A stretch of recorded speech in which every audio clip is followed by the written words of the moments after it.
Good morning बच्चों आज हम आप लोगों को क्लास 11th के डायमेंशनल एनालिसिस चैप्टर को बताएंगे। क्लास 11th का कौन सा चैप्टर? Dimensional analysis.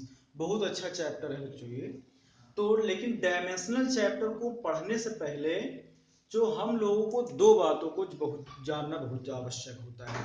वो कौन सी दो बातें? वो दो बातें बच्चों, आपको एक सबसे पहले पता होना चाहिए फंडामेंटल क्वांटिटी क्या होता है, और दूसरा पता होना चाहिए डिराइव्ड क्वांटिटी क्या होता है। तो क्या पता होना चाहिए? Fundamental quantity. देखो हम लिखते हैं, पहले आपको मालूम होना चाहिए फंडामेंटल क्वांटिटीज। क्या पता होना चाहिए बच्चों? फंडामेंटल क्वांटिटीज पता हो। और एक दूसरी चीज भी पता होना चाहिए आपको, डिराइव्ड क्वांटिटीज। दूसरा आपको क्या पता होना चाहिए? Derived quantities. तो ये दो क्वांटिटीज आपको मालूम हो, फंडामेंटल क्वांटिटीज और डिराइव्ड क्वांटिटीज। जो बच्चों फंडामेंटल क्वांटिटीज होती है, इसकी देखो हम डेफिनेशन लिख देते हैं। तो दोज क्वांटिटीज, क्या होता है? दोज क्वांटिटीज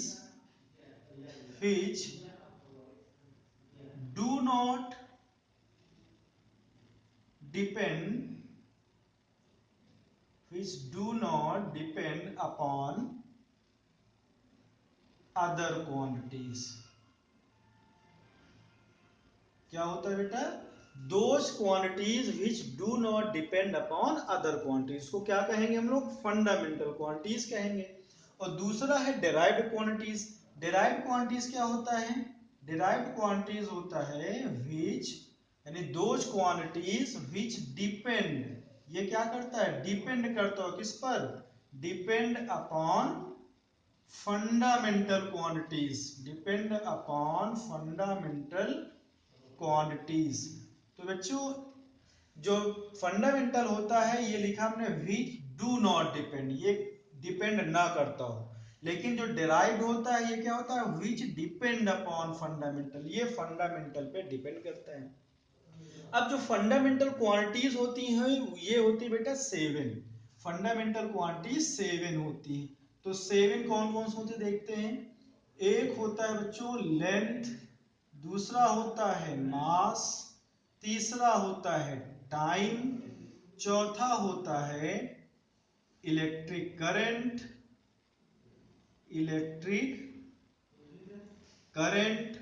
फिर होता है बच्चों टेम्परेचर,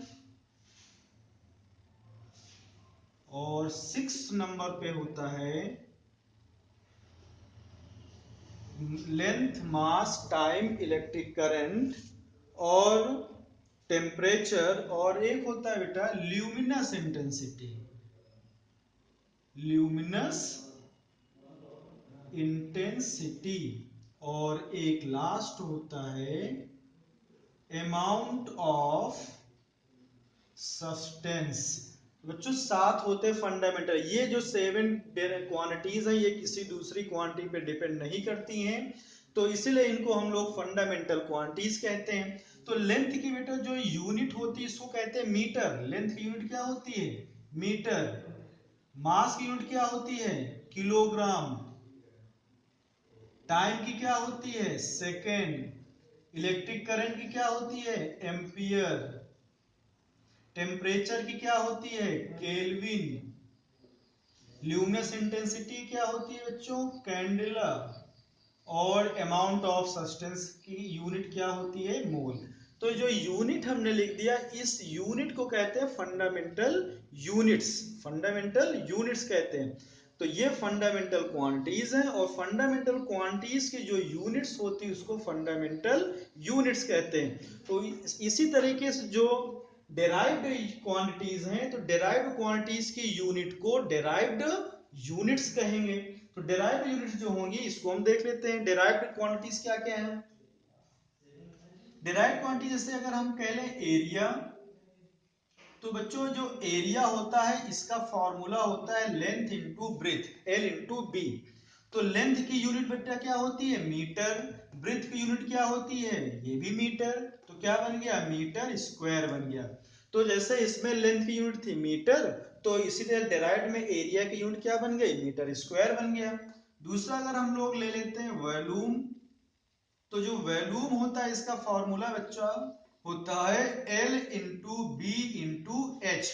तो L के लिए मीटर, ब्रीथ के लिए भी मीटर एंड हाइट के लिए मीटर, तो क्या बन गया, मीटर क्यूब। तो metre cube is the unit of volume. And third density, third में हम लोग लिखेंगे डेंसिटी। तो डेंसिटी इक्वल क्या होता है, मास बाई वॉल्यूम। मास के लिए की यूनिट किलोग्राम, मास की यूनिट किलोग्राम, वॉल्यूम की यूनिट ये निकाल लिया अभी हम लोगों ने m3, तो हो गया किलोग्राम मीटर माइनस 3। ये यूनिट्स हैं। तो ये बेटा जो यूनिट्स हम निकाल रहे हैं ये यूनिट्स को कहेंगे डिराइव्ड यूनिट्स। अब हम लोगों का जो मेन टॉपिक है, मेन बात जो हमको करना है वो डायमेंशन पे करना है। तो डायमेंशन मालूम होने के लिए हमने बताया डिराइव्ड और फंडामेंटल दो क्वांटिटीज आपको आना चाहिए, तो उन दोनों पे हमने डिस्कशन कर लिया है। अब हम लोग आते हैं इसकी जो डायमेंशनल फॉर्मूला कैसे निकालेंगे। तो डायमेंशनल फॉर्मूला मालूम करने के लिए हम फंडामेंटल क्वांटिटीज का यूज करेंगे। तो फंडामेंटल क्वांटिटीज हमने बताया 7 होती हैं, लेंथ होता है, मास और क्या होता है, टाइम। तो 7 ना लिख के हम सिर्फ 3 में ही काम चल करा लेंगे। तो लेंथ के लिए L लिखेंगे, L को स्क्वायर ब्रैकेट में लिखेंगे, मास को स्क्वायर ब्रैकेट में लिखेंगे और टाइम के लिए T, इसको स्क्वायर ब्रैकेट। तो L M T, ये L हो गया लेंथ के लिए, M हो गया मास के लिए, T हो गया टाइम के लिए। तो जो हम फॉर्मूला लिखेंगे, डायमेंशनल फॉर्मूला जो लिखेंगे उसको हम लोग m to power a, l to power b, t to power c के फॉर्म में लिखेंगे। जब भी फॉर्मूला लिखेंगे पहले m फिर l फिर t लिखेंगे। तो फॉर्मूला हम लिखते हैं, फॉर्मूला जो लिखते हैं बेटा हम लोग वो डेराइव्ड यूनिट्स के लिखते हैं, सॉरी डेराइव्ड क्वांटिटीज के लिखते हैं। तो डेराइव्ड क्वांटिटी से अभी हमने कहा था एरिया, तो एरिया हम लोग लेते हैं एरिया। तो एरिया का फॉर्मूला भी हमने बताया L इंटू बी।